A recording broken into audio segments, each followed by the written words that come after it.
आप योग में कब से हैं? योग में देखिए, जब से मैं 12th में था, अर्थात हुँ। जब 12वीं कर रहा था, उसके बाद से मैं योग में हूँ। तो हठ योग क्या है बापू?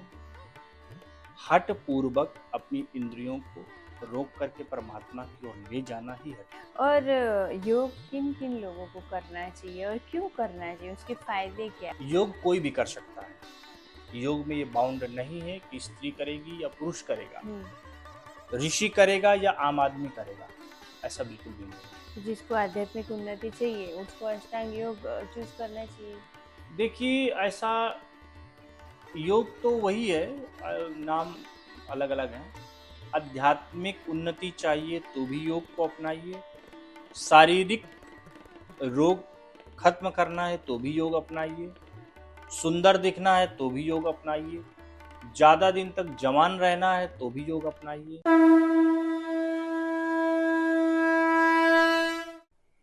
नमो नारायण, कैसे हो आप? बहुत बढ़िया। मुझे हमारी चैनल में वैसे तो मैं अभी ऋषिकेश की यात्रा में हूँ और आपसे मुलाकात हो गई, आपके बारे में बहुत जी, सुना था। जी। तो हमारे व्यूअर्स को थोड़ा आपके बारे में जानकारी दीजिए। हरिओम। हम देवभूमि उत्तराखंड हरिद्वार से हैं और ये कनखल क्षेत्र है जहाँ भगवान शिव का सदा निवास रहता है। तो आप गुजरात से आए हैं, हाँ। आपका बहुत बहुत स्वागत है। और गुजरात भक्ति की भूमि है, शास्त्रों में कहते हैं, और हरिद्वार मोक्ष की भूमि है। हाँ। तो आपका स्वागत है।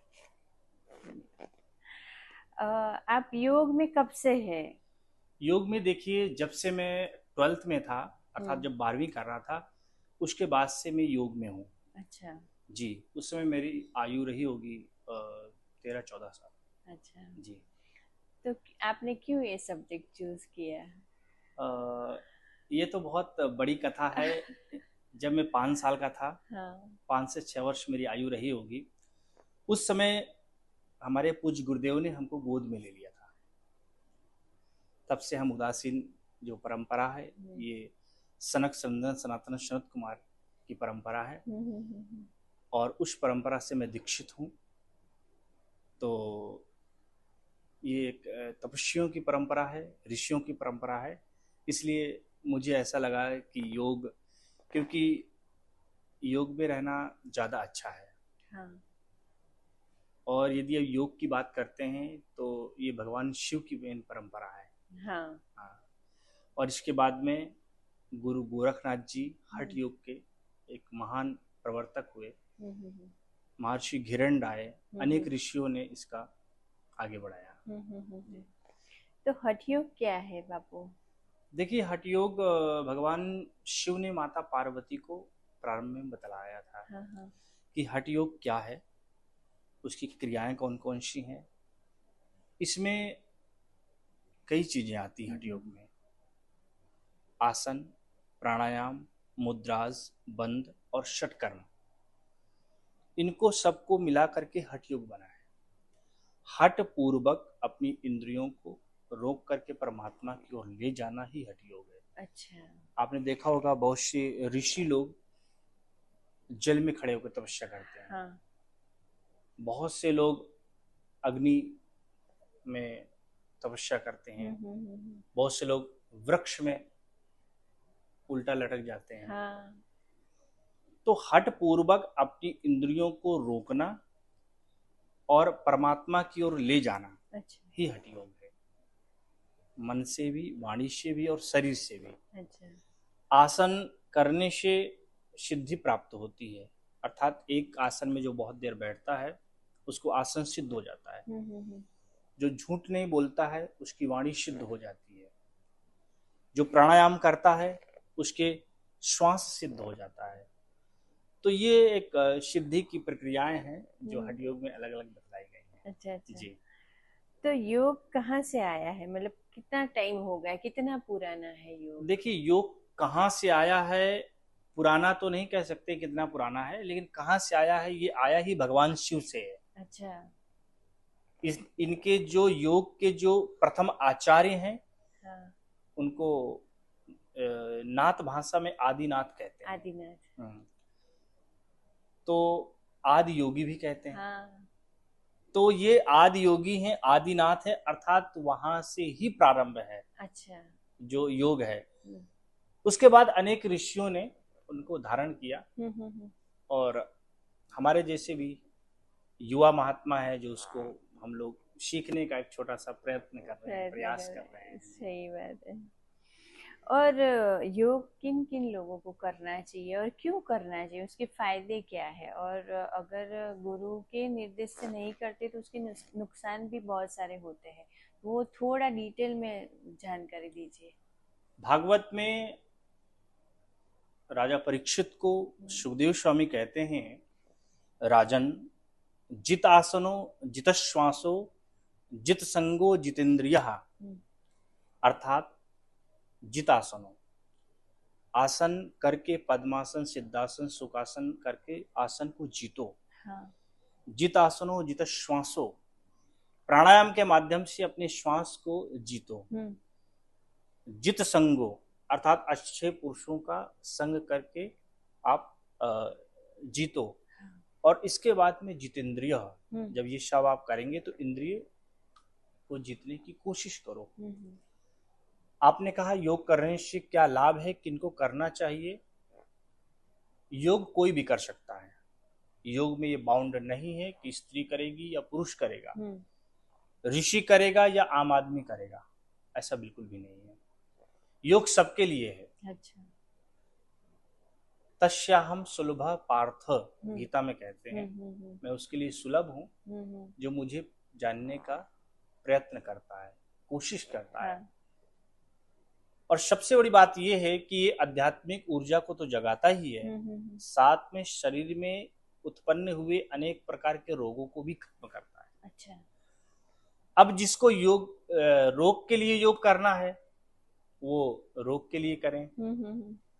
जिनको अधिक सुंदर दिखना है, बहुत से लोग चाहते हैं कि हम सुंदर दिखें, चाहे वो पुरुष हो चाहे स्त्री हो, उनको भी योग करना चाहिए।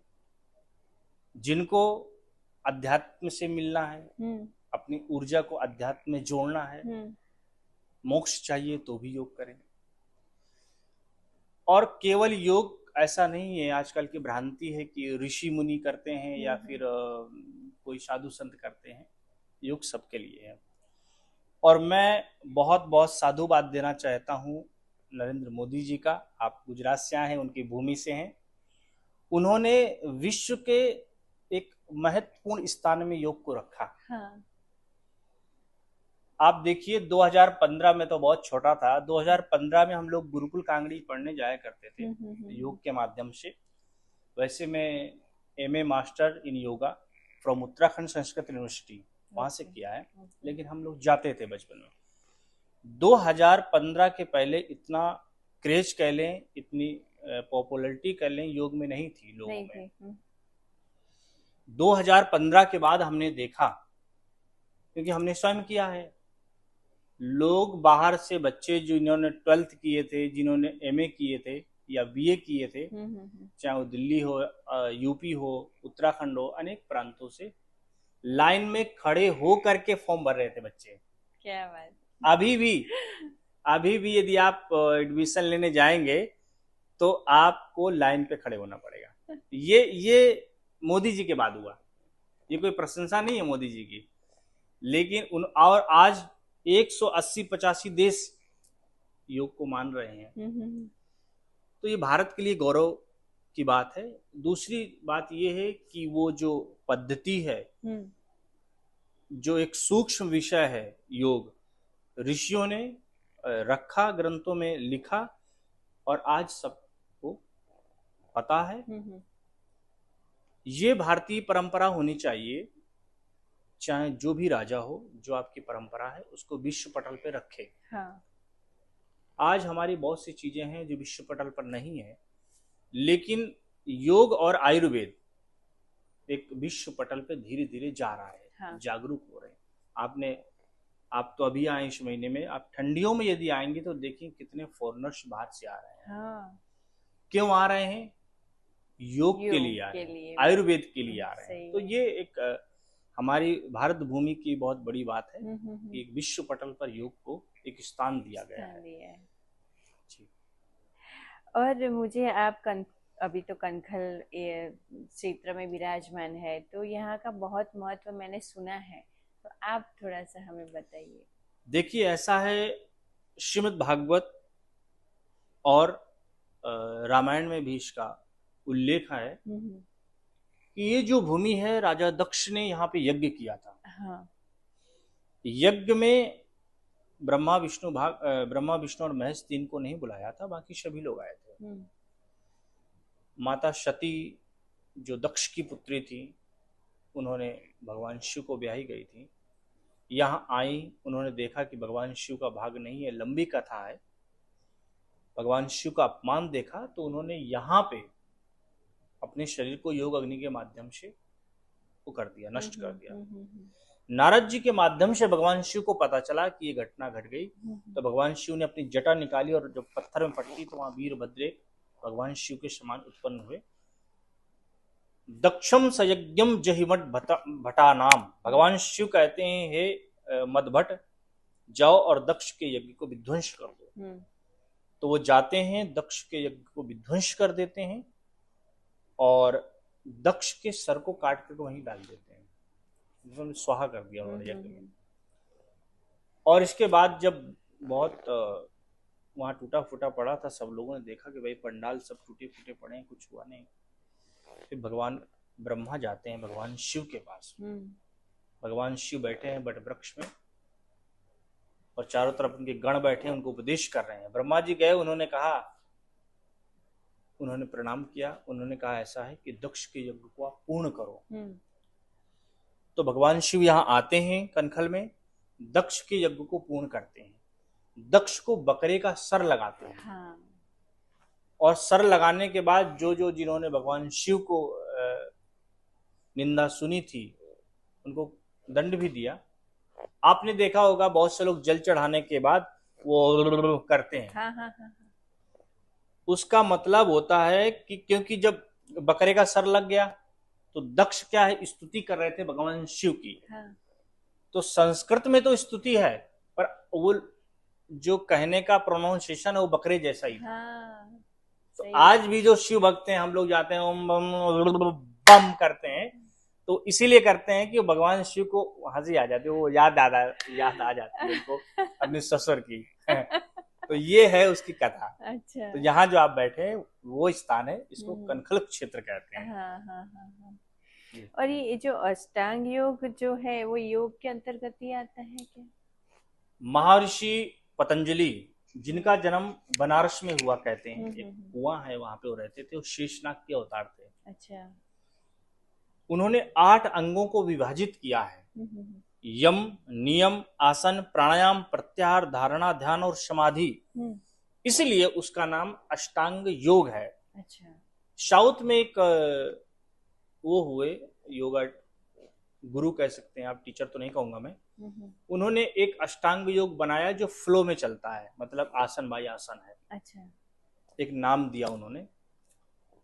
लेकिन जो महर्षि पतंजलि जी का अष्टांग योग है वो ये है, यम, नियम, आसन, प्राणायाम, प्रत्याहार, धारणा, ध्यान और समाधि। जी। तो इसके अंतर्गत ही योग आता है ना? जी, इसी के अंतर्गत योग आता है। सबसे पहले यम, नियम, आसन, प्राणायाम, प्रत्याहार, धारणा, ध्यान और समाधि। तो जिसको आध्यात्मिक उन्नति चाहिए उसको अष्टांग योग चूज करना चाहिए। देखिए, ऐसा योग तो वही है, नाम अलग अलग हैं। आध्यात्मिक उन्नति चाहिए तो भी योग को अपनाइए, शारीरिक रोग खत्म करना है तो भी योग अपनाइए, सुंदर दिखना है तो भी योग अपनाइए, ज्यादा दिन तक जवान रहना है तो भी योग अपनाइए, और अपने आप को मोक्ष का चाहना है तो भी योग अपनाइए। और मुझे एक बात और भी बता दीजिए कि अगर हमारे ये व्यूअर्स देख रहे हैं, तो अगर गुरु के निर्देश या फिर बहुत सारे ऑनलाइन क्लासेस योगा के चल रहे हैं तो उस हिसाब से वो लोग करते हैं, तो उसको बहुत सारे साइड इफेक्ट भी होते हैं, तो क्या क्या ध्यान रखना चाहिए व्यूअर्स को और कैसे सीखना चाहिए? सच में कोई योग जो अच्छे वाले गुरु होते हैं उनके अंतर्गत सीखना चाहिए या फिर ऐसे ऑनलाइन सीखना चाहिए? क्या ध्यान रखना चाहिए? व्यूअर्स को अच्छा सा मैसेज दीजिए आपके माध्यम से। देखिए, ऐसा है, बिना गुरु के तो ज्ञान नहीं है। हाँ। हमारे शास्त्र स्पष्ट रूप से कहते हैं बिना गुरु के ज्ञान नहीं है। गुरु का मतलब होता है मार्ग बताने वाला। हाँ। आप मोटे अक्षरों में ये समझो, गुरु का मतलब है मार्ग बताने वाला।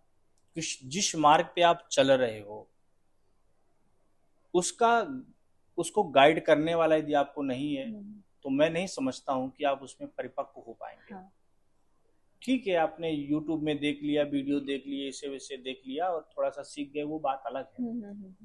चाहे योग हो, संगीत हो, कुछ भी हो, आपको गुरु तो धारण करने पड़ेगा। यानी गुरु ही बताएंगे उसको कैसे चलना है, क्या मार्ग है, क्या पद्धति है। जैसे मैं हूं, हमने 2 साल यूनिवर्सिटी में सीखा और अनेक ऋषियों के पास सीखे। अब हमने जो योग उसमें डाला, हाँ। अब वो डिटेल से तो नहीं बता सकते हम उसमें। जब हमारे कोई सामने होगा तभी हम बताएंगे कब श्वास लेना है, कब श्वास छोड़ना है, आगे मुड़ने के समय क्या करना है, पीछे बैक साइड में क्या करना है, किस बीमारी में कौन सा योग करना है, कौन सा योग नहीं करना है, कौन से आसन को कितने सेकंड रुकना है, कौन से आसन को कितनी बार करना है। तो ये सारी बातें कौन बताएगा आपको? गुरु बताएगा। बिना गुरु के कैसे आप देख लोगे? दूसरी बात, बहुत लोग जबरदस्ती कर लेते हैं, इंजरी हो जाती है। हाँ, अभी बहुत चल रहा है ऐसा। तो योग जबरदस्ती करने का नहीं है। योग जितनी आपकी बॉडी बैंड हो रही है उतनी ही करें, क्योंकि वो धीरे धीरे अपने लेवल को आपको ले लेगी। जो आसन जब नहीं हो पा रहे उनको जबरदस्ती बिल्कुल नहीं करना है।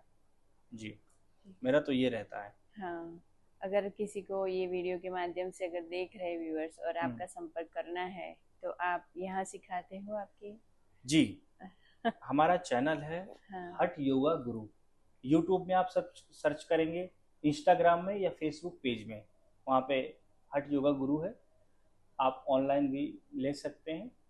ऑफलाइन यदि आपको मिलना हो तो हरिद्वार में जब भी आप आएँ तो उदासीन बड़ा अखाड़ा है, यहाँ हम रहते हैं, आप संपर्क कर सकते हैं।